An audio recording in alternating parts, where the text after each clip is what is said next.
है वो एक हमेशा एंगल होगा। अब इसीलिए लिखा है कि जो इनवर्स है ये डिनोट करते हैं एंगल या फिर एक रियल नंबर जिसका कि साइन या कोसाइन या टेंजेंट एक्स होगा। और इस इनवर्स को, इन सब को हम लोग, साइन इनवर्स को हम लोग आर्क साइन इनवर्स एक्स को, कॉस इनवर्स एक्स को, जैसे साइन इनवर्स एक्स की बात करूंगा तो आर्क साइन एक्स लिख सकते हैं, कॉस इनवर्स एक्स की बात करूंगा तो आर्क कॉस एक्स लिख सकते हैं, एटसेट्रा। यहां तक बातें समझ में आती हैं, ठीक। अब सबसे पहले एक सवाल उठता है जो आप सबके मन में आना चाहिए। क्या है वो क्वेश्चन? द क्वेश्चन इज के चैप्टर का नाम है इनवर्स ट्रिग्नोमेट्रिक फंक्शंस, यानी ट्रिग्नोमेट्रिक फंक्शंस का इनवर्स। अब जितने भी ट्रिग्नोमेट्रिक फंक्शंस होते हैं, जितने भी ट्रिग्नोमेट्रिक फंक्शंस होते हैं, ये सारे के सारे पीरियोडिक होते हैं। ये सारे के सारे पीरियोडिक होते हैं, ये पता है अपने को। और क्योंकि ये पीरियोडिक होते हैं तो एज अ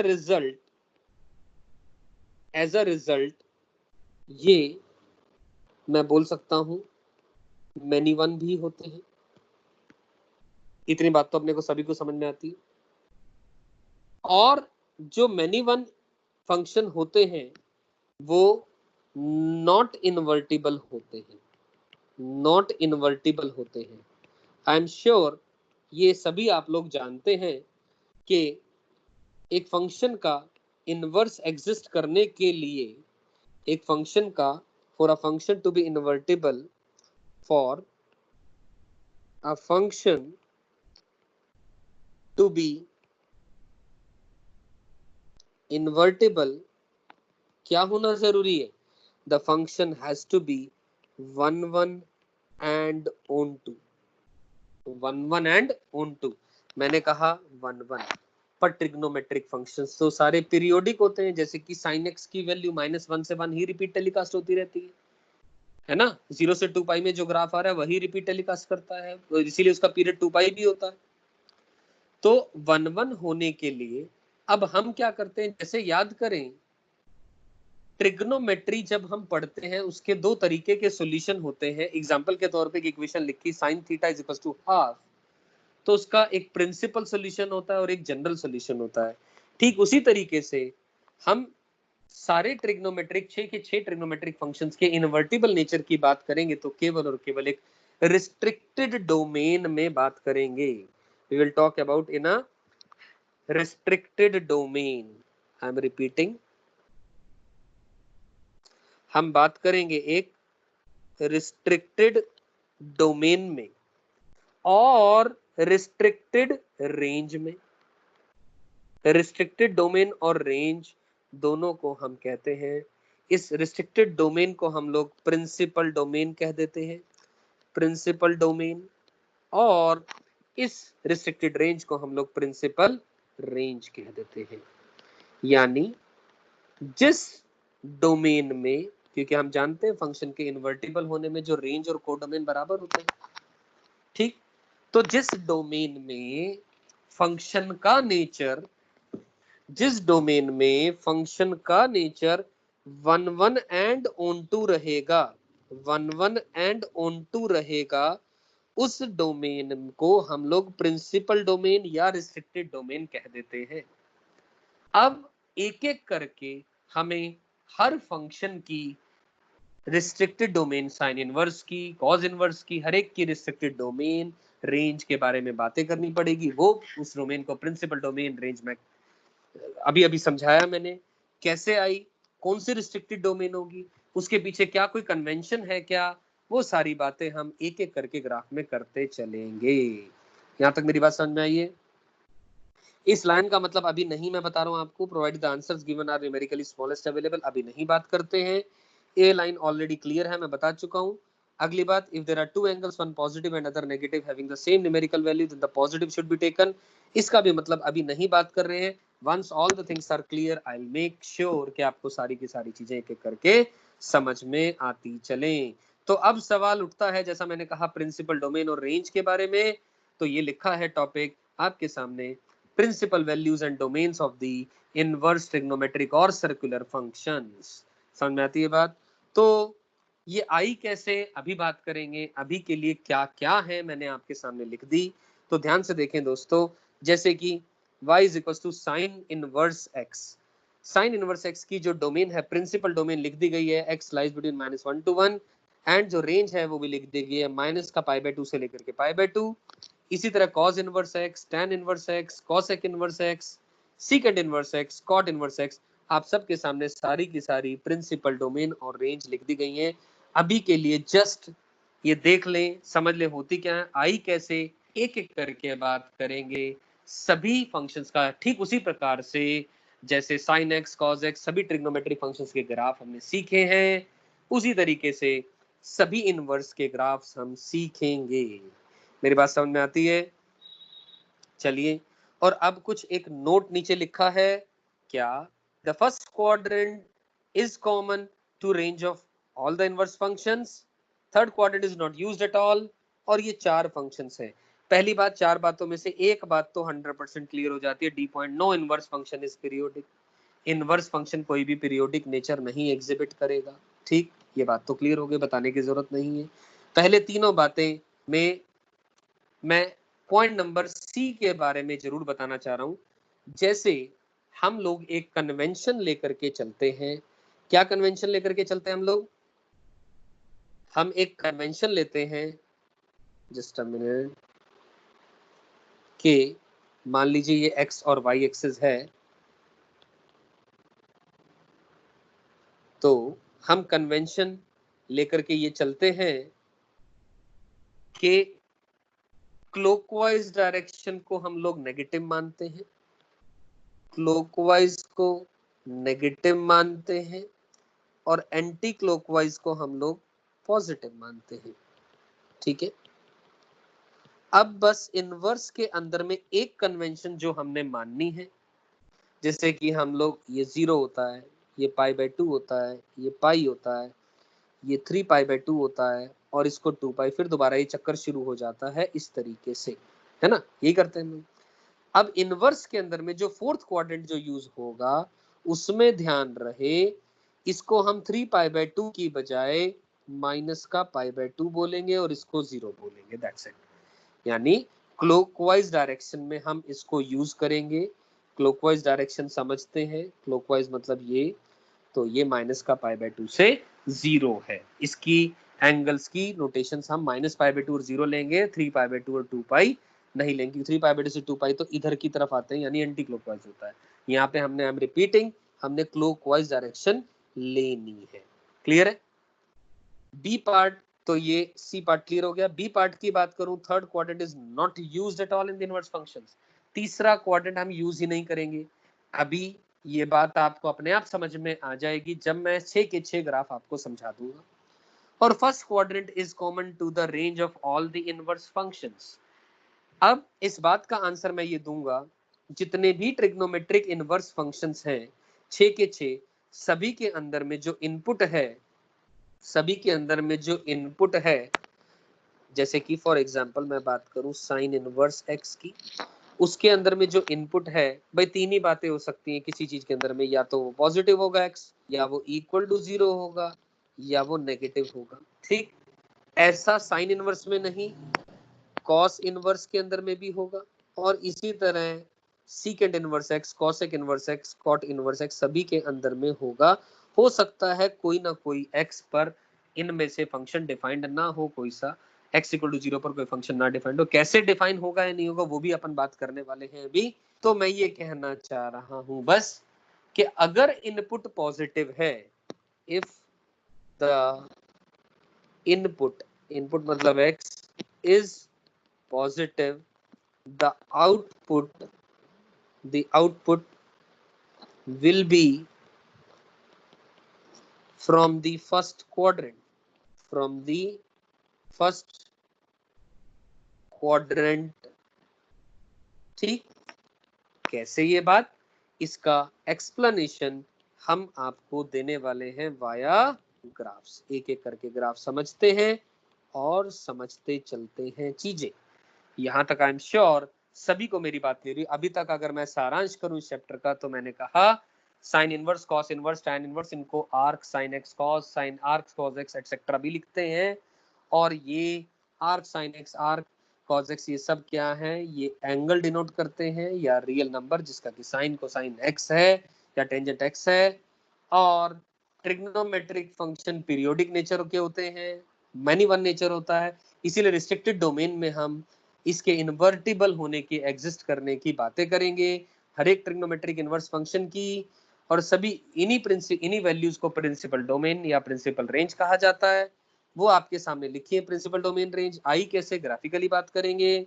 नोट बना करके 4 पॉइंट्स लिखे हैं। उनमें एक सबसे खास बात जो हमने समझी अभी, फोर्थ क्वाड्रेंट को क्लॉकवाइज डायरेक्शन में यूज करना है, ना कि एंटी क्लॉकवाइज में, यानी एंगल को लिखना है -π/2 से 0 के बीच में आएगा। और कोई भी इनवर्स फंक्शन पीरियोडिक नहीं होता। और आखिरी बात जो हमने समझी कि किसी भी इनवर्स ट्रिग्नोमेट्रिक फंक्शन के अंदर में इनपुट अगर पॉजिटिव है तो आउटपुट जो है फर्स्ट क्वाड्रेंट का आंसर होगा। फर्स्ट क्वाड्रेंट मतलब 0 से π/2 के बीच में आंसर आएगा, including 0 and including π/2 depending on 0 or π/2 is a part of the domain of that given function or not, range of that function or not. I hope all the points are clear to all. अब जैसा मैंने कहा एक एक करके हम लोग किसके बारे में बात करेंगे? ग्राफ्स के बारे में बात करेंगे। तो सबसे पहले ग्राफ, जैसे हमने साइन एक्स का सीखा था ठीक उसी प्रकार से इनवर्स का भी ग्राफ, हम साइन इनवर्स एक्स का ग्राफ सीखेंगे। अब एक चीज ध्यान रखें, ये प्रॉपर्टी आई एम श्योर सभी को मालूम होगी, f x and f inverse x are invertible, invertible या आर इनवर्टिबल नहीं, मैं इनफैक्ट ये लिखना चाह रहा हूं, are the mirror images, are the mirror images of one another with respect to the line y equal to x, y equal to x line के about fx और f इनवर्स x एक दूसरे की मिरर इमेज होते हैं। इतना हम सबको शायद याद भी होना चाहिए। एग्जाम्पल के तौर पे मैं बात कर सकता हूँ, जैसे कि ln x और ln और e पावर x का, ln x का और e पावर x का ग्राफ बनाए तो ध्यान से देखो, ये y इक्वल टू x का ग्राफ बना लिया मैंने। तो हम जानते हैं, और ये लेटर से y equal to x line बना दी मैंने। This is y equal to x,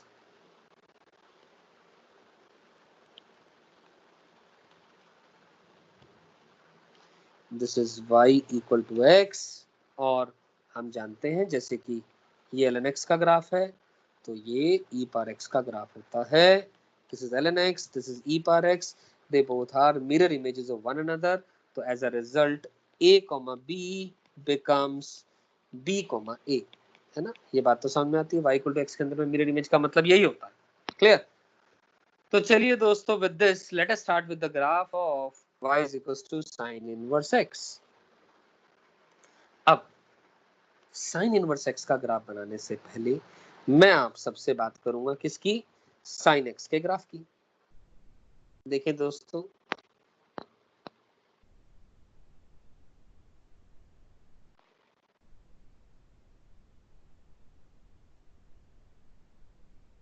ठीक, तो ये बात रही हमारे पास किस चीज की?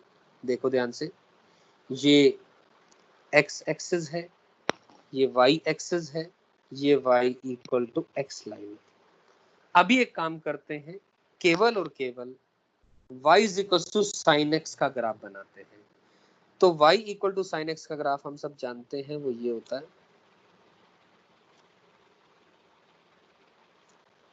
है ना। और आगे तक ग्राफ चलता चला जाता है, यानी कहने का मतलब दिस पॉइंट इज 0,0,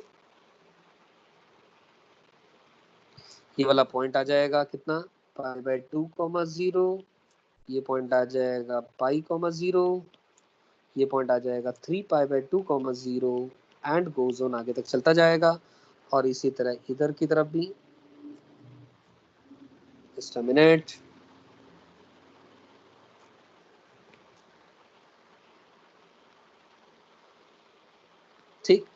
और ये ग्राफ भी बनाना चाहूँ मैं तो इधर ये प्लॉट करना चाहूँ तो ये वाला पॉइंट आ जाएगा माइनस का pi by 2,0, this is minus का पाई, 0। सही है। अब दोस्तों एक चीज ध्यान देखो, मैंने अभी अभी थोड़ी देर पहले जिक्र किया किसका, रिस्ट्रिक्टेड डोमेन का। ठीक, अब रिस्ट्रिक्टेड डोमेन, अब हम जानते हैं कि अगर एक फंक्शन f a से लेकर के b तक डिफाइंड है तो जो इनवर्स होता है वो b से लेकर के a डिफाइंड हो जाता है। कहने का मतलब जो डोमेन है वो रेंज बन जाती है और रेंज जो है वो डोमेन बन जाती है। ठीक, तो हम एक चीज जानते हैं कि जो y equal to sine x है, अगर नॉर्मली मैं बात करूं तो हम जानते हैं कि x बिलोंग्स टू कोई भी रियल नंबर है। ये तो इसकी, पहले मैं फंक्शन की बात कर रहा हूँ, I am talking about only function, inverse की नहीं बात कर रहा अभी मैं। तो और जो उसकी जो रेंज है वो -1 से लेकर के 1 आती है। ठीक है, -1 से लेकर के 1 आती है। मतलब अगर मैं फंक्शन की डोमेन की बात करूं तो डोमेन हो गई कैपिटल आर और रेंज हो गई, रेंज ऑफ द फंक्शन हो गई -1 से लेकर के 1। यहां तक बात समझ में आती है। तो अगर मैं इनवर्स की बात करूं, अगर मैं f के इनवर्स की बात करूं दोस्तों, तो ये f जो मेरा है, f जो मेरा है वो तो d से लेकर के r बेस f तक है अगर मैं बात करता हूं तो, ठीक है ना। लेकिन हमने तो बात करनी है उसके इनवर्स निकालने की, तो we need to talk about in the restricted domain. Restricted domain में बात करनी है हमने जिसमें कि वो अपनी सारी की सारी रेंज एग्जिबिट कर रहा है। ध्यान से सुनिए इस बात को, रिस्ट्रिक्टेड डोमेन यानी वो इंटरवल जिसके अंदर में वो अपनी सारी की सारी रेंज की वैल्यूज दे रहा है। तो एफ इनवर्स में ये तो तय है -1 से 1 तक, ये तो इसकी क्या बन जाएगी, ये तो इसकी बनेगी डोमेन। क्या बनेगी इसकी, डोमेन। से लेकर के हम इसकी रेंज की बात करें यानी डोमेन ऑफ द फंक्शन की बात करें, दोबारा बोल रहा हूं, range of inverse is the domain of f, A to B, B to A, correct.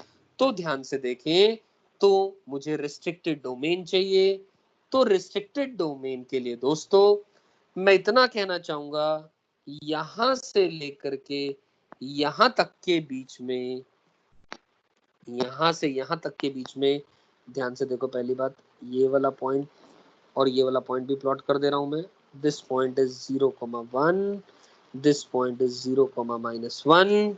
ठीक, इस रिस्ट्रिक्टेड डोमेन में, कौन सी रिस्ट्रिक्टेड डोमेन में, यानी इस इंटरवल में -π/2 से लेकर के π/2 में मैंने ग्राफ आपके सामने शेड भी कर दिया। इस इंटरवल में मैं बात आप लोगों से करना चाह रहा हूं -π/2 से लेकर के π/2 में, this is the range of inverse, ये रेंज है इनवर्स की, बट ये डोमेन है function y equal to sine x की। तो ध्यान से देखें दोस्तों, इस रीजन में यानी -π/2 से लेकर के π/2 के रीजन के अंदर में जो y equal to sine x का ग्राफ है वो अपनी सारी वैल्यूज ले रहा है -1 से 1।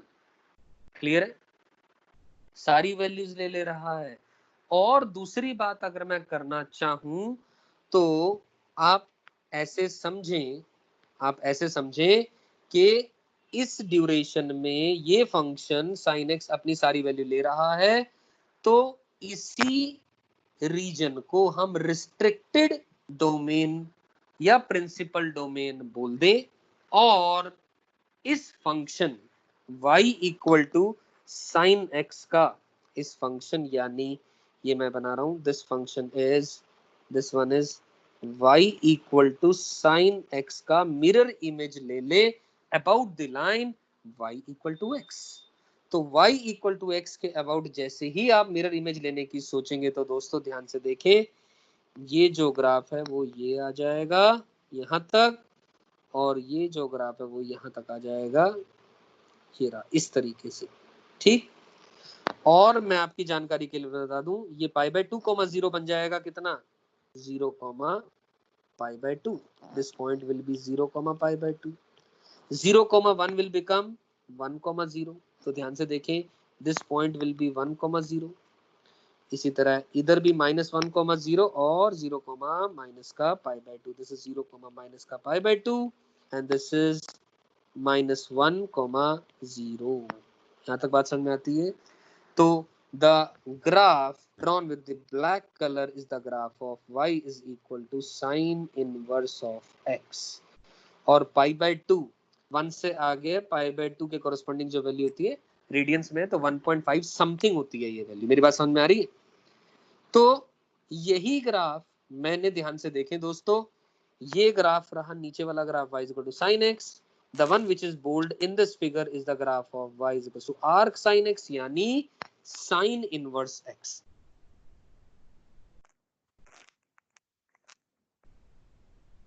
to x, I am sure the graph of sin inverse x is clear to all of you।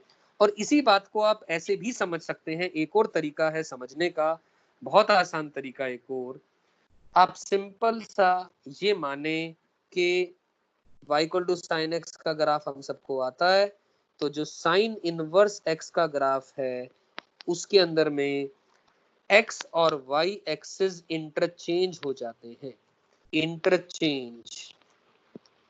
Interchange the x and y axis. और वैसे भी आप सभी ने ये पढ़ा है कि अगर कोई फंक्शन, जैसे कि मैं बात करूं y equal to sine x, जैसे कि मैं बात करूं y equal to sine x, तो y equal to sine x का जो ग्राफ है, अगर ये if it is invertible, if it is invertible, तो आप सभी ने पढ़ा है अगर ये इन्वर्टिबल है तो हम क्या करते हैं, y x की वैल्यू साइन की टर्म्स में निकालते हैं, y की टर्म्स में साइन इनवर्स y, और x और y को इंटरचेंज करते हैं, इंटरचेंज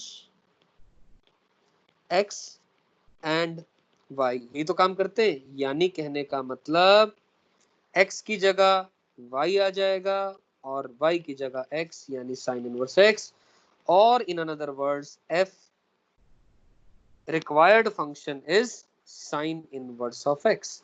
रिक्वायर्ड फंक्शन, मैं इसमें f या f इनवर्स x नहीं लिखता, required function sine inverse x आ जाएगा, यही काम करते हैं।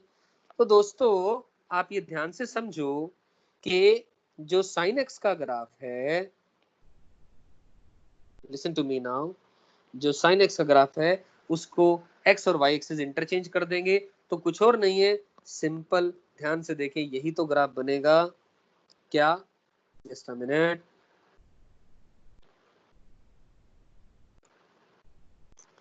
ये ग्राफ आ जाएगा आपके पास, कौन सा, दिस वन, ये ग्राफ आ जाएगा। You getting my point? तो इस ग्राफ में यहां और यहां तक का जो रीजन है ये x एक्सिस ही है और ये y एक्सिस ही है, हमने इंटरचेंज कर दिया। तो बेसिकली हम क्या करेंगे, ये वाला जो रीजन है यहां से लेकर के यहां तक का ग्राफ जो है, यही तो रिक्वायर्ड ग्राफ है हमारा। This is the required graph. ध्यान से देखो, आपके सामने बना हुआ ये ग्राफ, दिस वन, ये रहा, दोबारा हाईलाइट कर दे रहा हूँ इस कलर से, this one. Is that clear to all? और वो (0, π/2) और ये 0, -π/2, this is 0, π/2 and this is 0, -π/2। और ध्यान से देखें, इसके कॉरेस्पॉन्डिंग वैल्यू 1, 0 होती है, हम जानते हैं, और इसके कॉरेस्पॉन्डिंग वैल्यू -1, 0 होती है। तो ये समझो कि ये ग्राफ साइन एक्स का ड्रॉन है with interchanging the x and y axis, and we are talking about that this is the required graph because this is the restricted domain in which the function is going to show us the invertible nature। Clear है बात? समझ आई मेरी बात? और आखिरी बात जो मुझे समझानी है, आप ध्यान से देखें, जो मैंने ग्राफ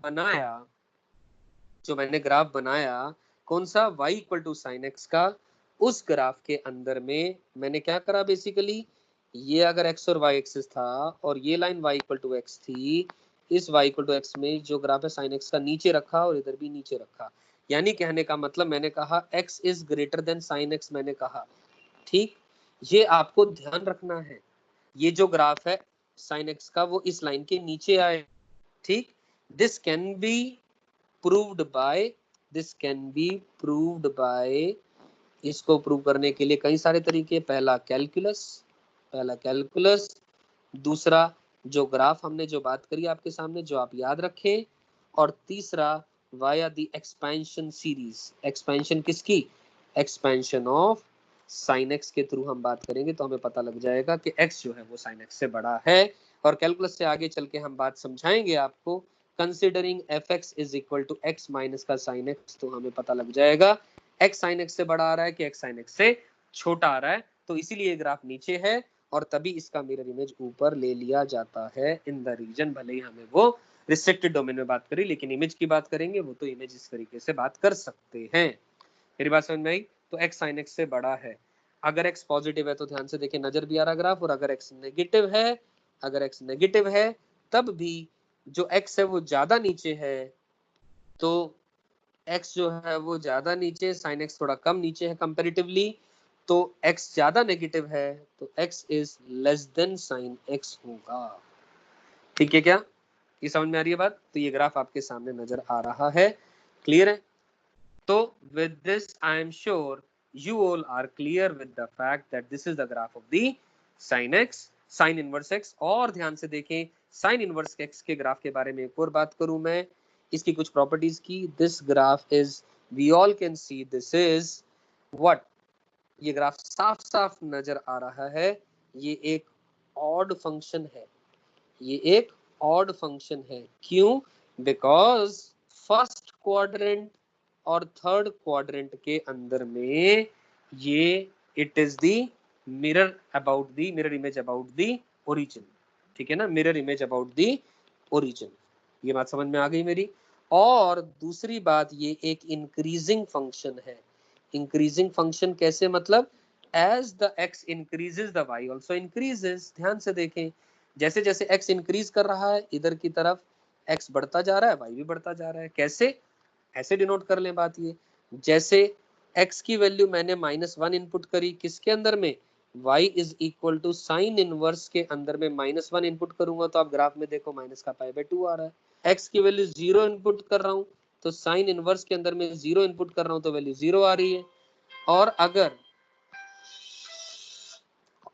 और अगर x की वैल्यू 1 इनपुट कर रहा हूं तो साइन इनवर्स के अंदर में 1 इनपुट करेंगे तो आउटपुट π/2 आएगा। तो x बढ़ रहा है तो y बढ़ता चला जा रहा है।